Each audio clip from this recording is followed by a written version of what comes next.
ইস্তেগফার সম্পর্কে কোন কোন হাদিসের ভাষ্যের মধ্যে মান লাজিমাল ইস্তেগফার ভাষ্য এসেছে, অর্থাৎ যে ব্যক্তি ইস্তেগফারকে আঁকড়ে ধরবে, এটাকে কন্টিনিউয়াসলি করবে, ইস্তেগফার কখনো ছাড়বে না, সবসময় তার মধ্যে ইস্তেগফার অব্যাহত থাকবে, ওই ব্যক্তিকে আল্লাহ রাব্বুল আলামিন বিভিন্ন পেরেশানি থেকে সারপ্রাইজড হওয়ার মতো এমন এমন পথ বের করে দিবে যে সে চিন্তাও করে নাই। তার পেরেশানি থেকে মুক্তির পথ আল্লাহ তাআলা দেখায় দিবেন। ইস্তেগফার কিভাবে করবেন ভাই? ইস্তেগফার এমন একটা আমল, এটা ছাড়া তো আমাদের উপায় নাই ভাই।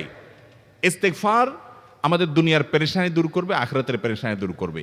দুনিয়ার পেরেশানি আমাদের বিপদ আপদ মুসিবত এগুলো, রিজিকের অনটন অভাব এগুলা, আর আখিরাতের পেরেশানি হলো আমাদের পাপ গুনাহ এগুলা। কোরআনে কারিমে আল্লাহ রাব্বুল আলামিন সূরা নূহের মধ্যে আল্লাহ নবী নূহ আলাইহিস সালাম তার সম্পর্কে বলছেন, ফাকুলতুস্তাগফিরু রাব্বাকুম ইন্নাহু কানা গাফফারা ইউরসিলিস সামাআ আলাইকুম মিদরারা ওয়া ইউমদিদুকুম বিআমওয়ালিন ওয়া বানিন ওয়া ইয়াজআল লাকুম জান্নাতিন ওয়া ইয়াজআল লাকুম আনহারা। তিনি বলেন, আমি বলেছি আমার জাতিকে তোমরা ইস্তেগফার কাছে ইস্তেগফারটা করতে থাকো। রুটি রুজি নাই, চাকরি নাই, ইনকাম নাই, ব্যবসা খারাপ যাচ্ছে, পেরেশানি হচ্ছে, ইস্তেগফার ধরো। কি হবে? ইন্নাহু কানা গাফফারা। যদি ইস্তেগফার করো, এক নম্বর লাভ হলো আল্লাহ মাফ করে দিবেন গুনাহ। ইউরসিলিস সামাআ আলাইকুম মিদরারা, যাতে ফসল ভালো হয়, রিজিক ভালো হয় সেই ব্যবস্থা আল্লাহ করবেন। ওয়া ইউমদিদুকুম বিআমওয়ালিন ওয়া বানিন, ছেলে মেয়ে হয় না অথবা ভালো ছেলে মেয়ে নাই, আল্লাহ তাআলা নেক সন্তান দিয়ে তোমাকে শক্তিশালী করবেন, সম্পদ দিয়ে শক্তিশালী করবেন। ওয়া ইয়াজআল লাকুম জান্নাতি ওয়া ইয়াজআল লাকুম আনহারা, আল্লাহ তাআলা প্রসবন দিবেন, ফসল দিবেন, বরকত দিবেন রুজিতে। কিসের মাধ্যমে? ইস্তেগফার। কিসের মাধ্যমে ভাই? ইস্তেগফার। আহা, ইস্তেগফারের আমল আমাদের দেশে মানুষ আমরা জানি না ভাই। এটাও আরবদেরকে আমি দেখেছি সারাক্ষণ তারা অবসর সময়গুলোতে ইস্তেগফার করতে থাকে, আস্তাগফিরুল্লাহ ওয়া আতুবু ইলাইহি, আস্তাগফিরুল্লাহ আস্তাগফিরুল্লাহ। মানে কি? আল্লাহর কাছে আমি ক্ষমা প্রার্থনা করি, আল্লাহর কাছে আমি মাপ চাই, আল্লাহর কাছে আমি তওবা করি, আল্লাহর দিকে আমি ধাবিত হই, আল্লাহর কাছে আমি ফিরে যাই, আস্তাগফিরুল্লাহ আস্তাগফিরুল্লাহ। আপনি বসে আছেন নিরিবিলি, ভাইরা আমার, এখন আর নিরিবিলি বলতে কোনো সময় নাই, এখন আর ফ্রি টাইম নাই, এখন আর আমাদের অবসর টাইম নাই। আস্তাগফিরুল্লাহ কখন বলবো? মোবাইল টিপতে টিপতে টিপতে টিপতে, ফেসবুকে নোটিফিকেশন দেখতে দেখতে দেখতে, লাইক কমেন্ট গুনতে গুনতে আমাদের এখন কোনো ফুরসত নাই। বাহিরে তো নাই, টয়লেটে গেলেও তখন আমাদের ব্যস্ততা মোবাইল নিয়ে, ফেসবুক নিয়ে, ঘুমাইতে গেলেও আমাদের ব্যস্ততা।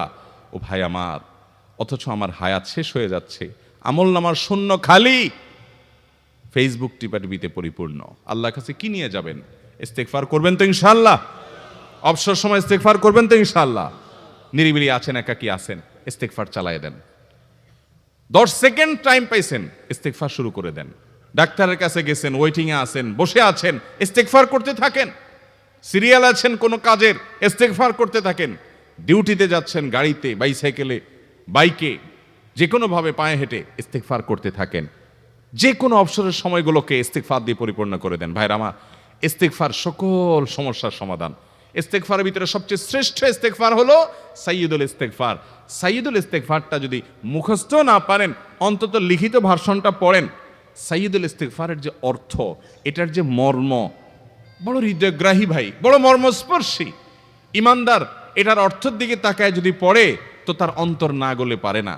আল্লাহুম্মা আনতা রব্বি, হে আল্লাহ আপনি আমার রব, আপনি আমার পালনকর্তা লাগেন, আপনার সাথে আমার এই সম্পর্ক, আমি আপনার গোলাম, আপনি আমার রব, এই সম্পর্কটা আপনার সাথে আছে। আল্লাহুম্মা আনতা রব্বি লা ইলাহা ইল্লা আন্ত, ও আল্লাহ আপনি ছাড়া আমার ইবাদত, আমার গোলামি, আমার দাসত্ব, উপাসনার উপযুক্ত আর কেউ নাই। আল্লাহুম্মা আনতা রব্বি লা ইলাহা ইল্লা আন্ত খালাকতানি, আপনি আমাকে সৃষ্টি করেছেন, ওয়া আনা আবদুক, আল্লাহ আমি আপনার গোলাম। দেখেন কিভাবে আল্লাহর সাথে সম্পর্কটার কথা বলা হচ্ছে মুহাব্বতের সাথে। খালাকতানি ওয়া আনা আবদুক, আল্লাহ আপনি আমাকে সৃষ্টি করেছেন আর আমি আপনার গোলাম। ওয়া আনা আলা আহদিকা ওয়া ওয়া'দিকা মাস্তাতা'তু, আল্লাহ আপনার সাথে যে অঙ্গীকার করেছিলাম, আলাস্তু বিরব্বিকুম, আপনি জিজ্ঞেস করেছেন, আলমে আরওয়াহাতে আমরা বলেছি বালা, হ্যাঁ আপনি আমার রব।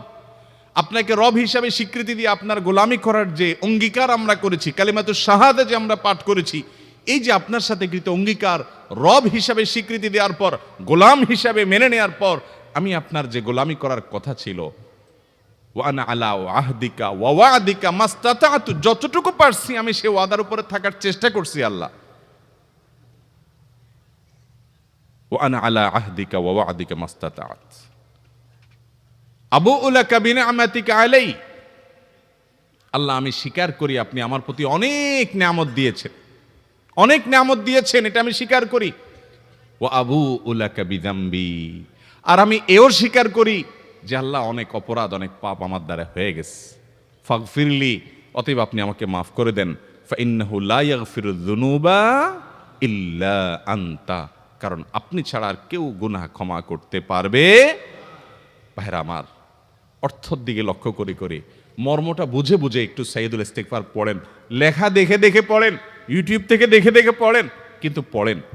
আল্লাহুম্মা আনতা রাব্বি লা ইলাহা ইল্লা আনত খালাকতানি ওয়া আনা আবদুকা ওয়া আনা আলা আহদিকা ওয়া ওয়াদিকা মাস্তাতাতু আউযু বিকা মিন শাররি আবুউ লাকা বিনিআমাতিকা আলাইয়া ওয়া আবুউ লাকা বিযামবি ফাগফিরলি ফাইন্নাহু লা ইয়াগফিরুয যুনুবা ইল্লা আনতা। এটা হলো বড় ইস্তিগফার। এত বড় ইস্তিগফার পড়তে পারেন না, কোনো পেরেশানি নাই, কোনো অসুবিধা নাই। সবচেয়ে ছোট ইস্তিগফার হলো আস্তাগফিরুল্লাহ আস্তাগফিরুল্লাহ আস্তাগফিরুল্লাহ।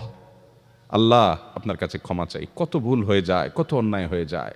ভাইরা আমার, এটা হলো রিমুভার। ভুল করে কিছু লিখছেন, রিমুভ করে ফেলছেন, শেষ হয়ে গেছে।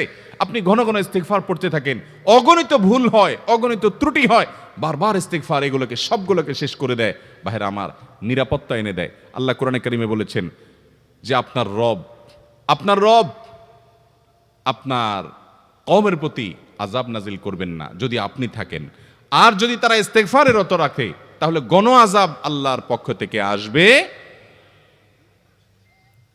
অতএব ভাইরা আমার, ইস্তিগফার বেশি বেশি করতে হবে।